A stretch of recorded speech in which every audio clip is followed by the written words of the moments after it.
Praise the lord. ક્રિસ્તમાં વાલા ભાઈઓ તથા બહેનો, દિવ્ય અને દિવ્ય સંદેશમાં તમારું સ્વાગત છે. મે 20મી તારીખ આ સંદેશ સાંભળવા તમારા સૌ માટે અને તમારા પરિવારજનો વિશે પ્રાર્થના કરું છું. તમારા બાઇબલ લઈ લો, પ્રભુના વચન સાંભળીએ. યોહાનનો ગ્રંથ 17મો અધ્યાય 11થી 19મી કલમ સુધી.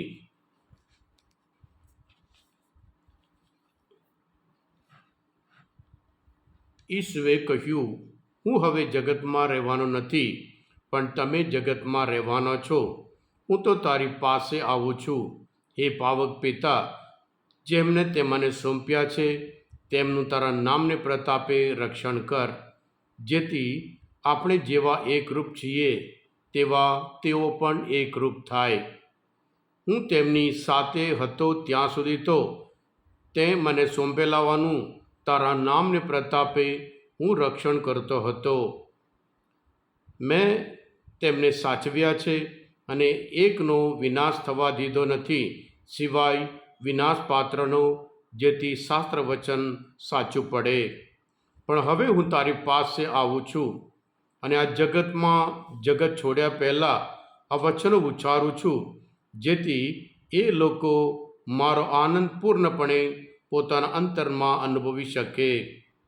મેં એમને તારો સંદેશ પહોંચાડ્યો છે અને આ સંસાર એમનો દ્વેષ કરે છે, કારણ તેઓ સંસારના નથી, જેમ હું પણ સંસારનો નથી.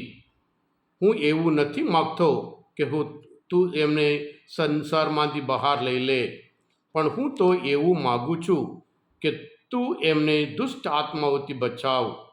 તેઓ સંસારના નથી, જેમ હું પણ સંસારનો નથી. એમને તું સત્યની દીક્ષા આપી તારી સેવામાં સમર્પિત કર. તારો સંદેશ એ જ સત્ય છે. તે જેમ મને જગતમાં મોકલ્યો હતો તેમ મેં એમને જગતમાં મોકલ્યા છે, અને એમને ખાતર હું મારું જીવન સમર્પણ કરું છું, જેથી તેઓ પણ સત્યની દીક્ષા પામી તારી સેવામાં સમર્પિત થાય. આ પ્રભુની વાણી છે, તે આપણો આધાર છે. ક્રિસ્તમાં ભાઈ બહેનો, પ્રભુ ઈસુનો જે વિધાયનો સંદેશ એ ચાલુ રાખે છે, પ્રાર્થના કરે છે. પ્રભુ આપણા માટે પ્રાર્થના કરે છે, આપણી ચિંતા કરે છે, આપણો બહુ વિચાર કરે છે. હવે તો એ દુનિયામાં રહેવાના નથી, તો જતા રહેવાના, પણ એમના ઉપર વિશ્વાસ રાખનારા શું, એમ કરીને આપણી ચિંતા કરી આપણા માટે વિશે પ્રાર્થના કરે છે. અને ખાસ કરીને જ્યારે આપણે ઈશ્વરના હોય ત્યારે દુનિયા દ્વેષ કરે. જો આપણે દુનિયાવી જીવન જીવીએ, દુનિયા બીજા લોકો જીવે, દુનિયાવી જે મૂલ્ય હોય એ પ્રમાણે જીવીએ, તો પછી દુનિયા આપણને દ્વેષ નહીં કરે. તો પછી જ્યારે દુનિયા આપણે દ્વેષ નહીં કરે તો પછી આપણે પ્રભુના સંતાનો નથી. એટલે પ્રભુ બહુ બરાબર સંદેશ આપે છે. જેવી રીતે દુનિયા એમને દ્વેષ કરતો હતો, એમના સંતાનોને, આપણને દરેકને વિશ્વાસીઓ પણ દ્વેષ કરશે. એટલે ખાસ કરીને પ્રાર્થના કરે છે આપણામાં એકતા માટે. જેવા ઈશ્વર પિતા, પુત્ર, પવિત્ર આત્મા એક છે, એવી રીતે એમના ઉપર, પ્રભુ પર વિશ્વાસ રાખનારા પણ એમની વચ્ચે એકતા જોઈએ. અને સાથે સાથે આપણા માટે ખાસ દુષ્ટ આત્માથી, દુનિયા તો દુષ્ટ આત્માના હાથમાં છે. પ્રભુ ઈસુએ આ દુષ્ટ આત્માને પરાજય કર્યો છે. પ્રભુ પોતે યોહાનના ગ્રંથમાં 16મો અધ્યાય 33મી કલમ કહે છે, મેં દુનિયા ઉપર વિજય મેળવી છે. પ્રભુ પોતે દુષ્ટ આત્માને ખચરી નાખવા માટે એમને શિષ્યને પણ અધિકાર આપ્યો હતો. એટલે દુષ્ટ આત્મા આપણા પર હુમલો ના કરે એટલા માટે પ્રભુ આપણને એમને બચાવવા માટે, એ દુષ્ટ આત્માથી બચાવવા માટે પ્રભુ આપણે માટે વિશેષ રીતે પ્રાર્થના કરે છે. અને સાથે સાથે આપણે બધા સત્યની દીક્ષા પામે. સત્ય શું છે? સત્ય ઈશ્વર છે.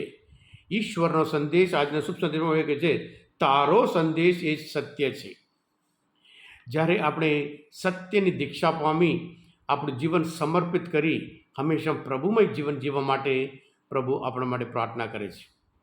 હા કૃષ્ણવાલા ભાઈ તેનું પ્રભુ ઈસુ હતા ત્યાં સુધી રક્ષણ કરે. એમના નામમાં રક્ષણ કરવા માટે શક્તિ છે. અને સાથે સાથે પ્રભુ આપણને એના માટે પ્રાર્થના કરીએ છીએ કે જેથી કરી આપણે દુનિયામય જીવન ના જીવીએ, વિશ્વાસમય જીવન જીવીએ, પ્રભુમય જીવન જીવીએ. એટલે પ્રભુમય જીવન અલગ અને દુનિયાવી જીવન અલગ. એના માટે ખાસ પ્રભુ આપણા માટે આભાર માને છે. આપણે દુનિયાવી જીવન નહીં પણ પ્રભુમય જીવન જીવીએ. અને સાથે સાથે સત્ય જાણીએ, સત્યની દીક્ષા પામી સમર્પિત જીવન જીવવા માટે પ્રભુ આભાર માને છે. હા કૃષ્ણવાલા ભાઈ બહેનો, આજના આ મનનચિંતન શાસ્ત્ર પર સમજવા માટે, પ્રભુ ઈસુને ઓળખવા માટે મદદરૂપ થયા હોય, તમે પોતે દિવ્ય દયા અને દિવ્ય સંદેશ સબસ્ક્રાઈબ કરજો અને બીજા માટે પણ ફોરવર્ડ કરજો, કારણ તમે બધા આશીર્વાદિત છો, અભિષિક્ત છો. પ્રભુ ઈસુ તમારામાં વિશ્વાસ રાખું છું. બોલો દિવ્ય દયાનો જય. God bless you all. Jesus I trust in you.